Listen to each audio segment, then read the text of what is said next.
My golden child cousin borrowed $17,000 from me to start a business, but actually spent the money traveling and gambling. I took him to court over it, but my whole family sided with him. My cousin recently came to me asking me to lend him $7,000 for a business investment.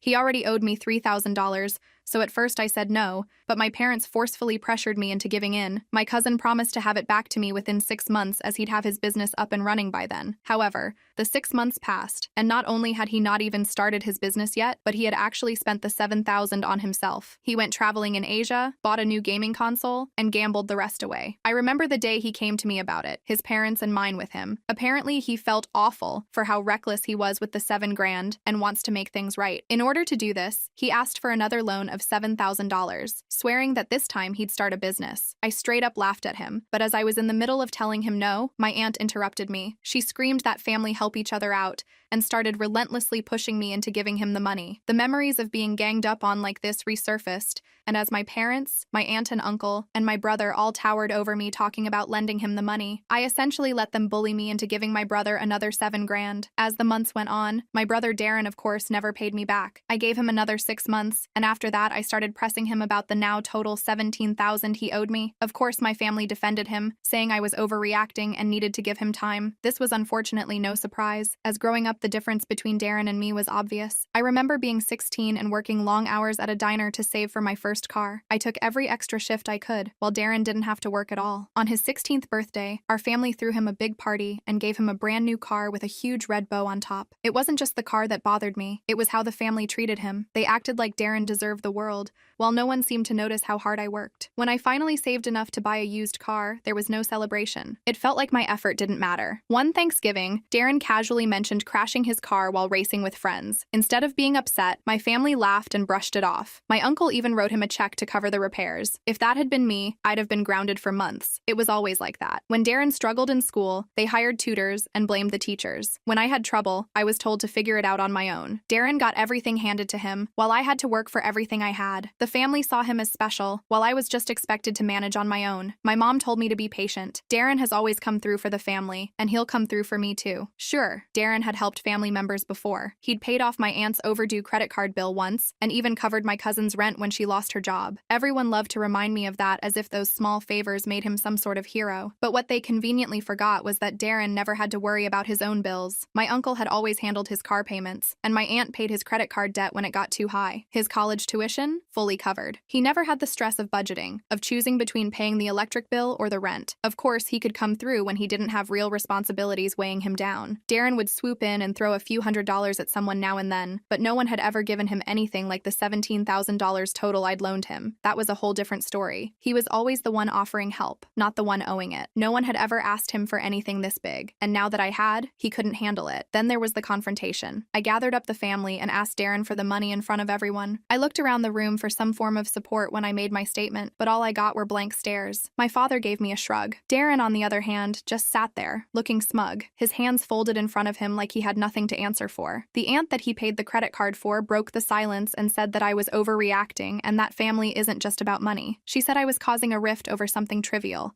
and that we'd all miss each other if one of us had died. She loved pulling the if I were dead card, but this wasn't about that. I needed my money, and she treated it as if it were spare change. I had worked hard to save up that money. I sacrificed nights out with friends, put in overtime shifts at both jobs, and budgeted every meal. And here was my family, acting like it was no big deal that Darren had essentially taken my hard-earned savings and used them to fund his lavish lifestyle. I said that he promised to pay it back, and it's been 6 months with nothing but excuses. Darren leaned back in his chair, crossed his arms, and told me that the money was tied up. He said the same thing that he'd been telling me for months. As soon as the deal goes through, I'll get it back with interest. He asked me to trust him. I did trust him, but every time I asked for an update, he had another excuse. Meanwhile, he was out here living his best life while I was sitting here wondering if I'd ever see that money again. Before Darren could respond, my uncle, who had been silent up until this point, told me that he was disappointed to see us act like this, and said that Darren was doing something good for the future of the family, and in a couple of years, the $17,000 would mean nothing nothing when we have millions, and that I should be proud that I helped him out early on. I felt my stomach drop. I told him it was fine and left it there. I knew that I was only wasting my time talking to them. I realized that my family wasn't going to help me, so I took matters into my own hands. Over the next few weeks, I stopped going to any family gatherings. Every time I thought about seeing them, my stomach twisted. I started collecting evidence of Darren's spending habits. I knew Darren was spending the money on luxurious things, and while his Instagram posts were public, I needed more. I needed solid proof, so I started digging. I looked into public records, tracked his purchases, and followed up on his so-called business investments. What I found confirmed my suspicions. There was no business. Darren had used my $17,000 to buy a luxury car, take a couple of extravagant vacations, and furnish his new apartment with high-end furniture. The tech startup he had claimed to be investing in didn't even exist. With this information, I decided to consult a financial investigator. It was a tough decision because it meant involving a stranger in family matters, but I didn't see another option. The investigator was able to track Darren's spending even further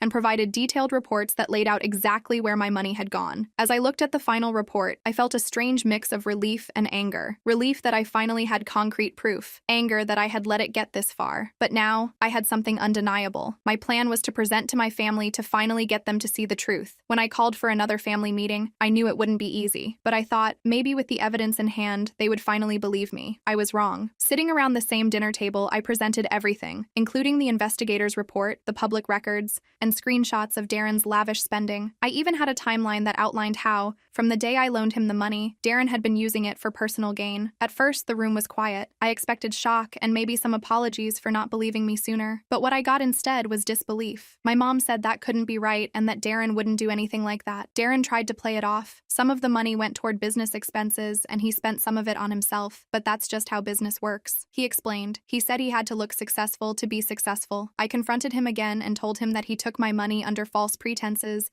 and used it for his own benefit. That's fraud. At the word fraud, the room tensed. My father's face turned red. My uncle shifted uncomfortably in his seat, and my mother just stared at Darren, as if waiting for him to make it all better with some magical explanation. Darren again tried to explain, saying that he needed to invest in himself as well. Even if he got carried away, he said he would pay back every dime, but the damage was done. The evidence was clear. Darren had lied, and now everyone in the room knew it. I thought I had him. He was playing checkers while I was playing chess, but even after everything they heard and had seen, my family continued to side with Darren. They refused to fully hold him accountable. My dad sighed, rubbing his temples. He was clearly frustrated. He wanted me to understand Darren was under pressure and that he was just trying to make something of himself, and mistakes happen, but this wasn't a mistake. Darren didn't accidentally take my money and forget to pay it back. He lied to me, took what I worked hard for, and had no intention of returning it. Then my mom gave me a sad look as if I was the one in the wrong. She didn't side with me. Instead, she hinted that maybe I should have given Darren more time. After all, Darren wouldn't hurt me on purpose. Her words hit harder than I expected. How could they still see him as the victim? I was the one left hanging, but they acted like I was causing the problem. It wasn't about giving him time. It was about trust, and Darren had shattered that. My uncle let out a heavy sigh, and for a second, I thought he might finally understand where I was coming from. But no, he just reminded me that family is more important than money. They didn't want this to tear us apart. I stood up, feeling the weight of it all. I couldn't keep fighting them or keep pretending everything was okay. The next day, I went to my lawyer and filed a lawsuit against Darren for fraud. It wasn't an easy decision, but it was the only one I had left. My family had chosen to protect Darren at my expense, and I wasn't going to let that slide. I had worked too hard for that money to let it slip away without a fight. Once my lawyer served him the papers, I knew that this would lead to my family disowning me. The lawsuit turned the family upside down. Darren, who had been avoiding me for months, suddenly couldn't stop calling. He begged me to drop the case and promised he'd find a way to pay misread most,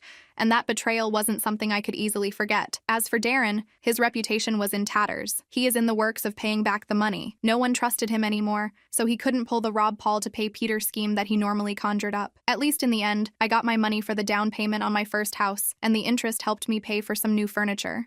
Back. When that didn't work, he'd lash out, accusing me of ruining his life. But I wasn't buying it. I'd heard his excuses too many times before, and I knew better now. My parents were furious. They didn't care about the money anymore. To them, I was the one destroying the family, but I wasn't backing down. The court proceedings dragged on for months, with Darren's lawyer trying to paint me as unreasonable. During the trial, I was shocked when my uncle took the stand to defend Darren. He was there to testify that the money I had loaned Darren was given in good faith, not a loan at all, but for support. He claimed Darren had made efforts efforts to get other family members to invest in his business too, as if that somehow justified everything. He said that I was one of the many who offered the money since I knew that starting a tech company would need a lot of startup capital. I remember Darren coming to me and asking if I wanted to be part of it, my uncle said, looking directly at the judge. He told me about the business, about how it was going to take off, and he just needed help from family. We all knew he was doing something important for his future. This wasn't a part of some scam. He made it seem like I was one of the many, but none of the others had actually given him money. That part was left out. The whole thing was framed as if Darren had been doing the right thing and I had simply misunderstood the situation. But the evidence spoke for itself. They didn't know that I had all the messages between us that showed him saying that he would pay me back. Between this, the investigator's report, Darren's spending records, and his own inconsistent testimony, it all pointed to one thing: fraud. In the end, the judge ruled in my favor. Darren was ordered to repay the full amount, plus interest, and was fined for his fraudulent actions. I wish that the court ruling brought some sense of closure, but the truth is, my relationship with my family was forever changed. They apologized, of course, once the ruling came down, but their apologies felt hollow. They had chosen Darren over me when it mattered.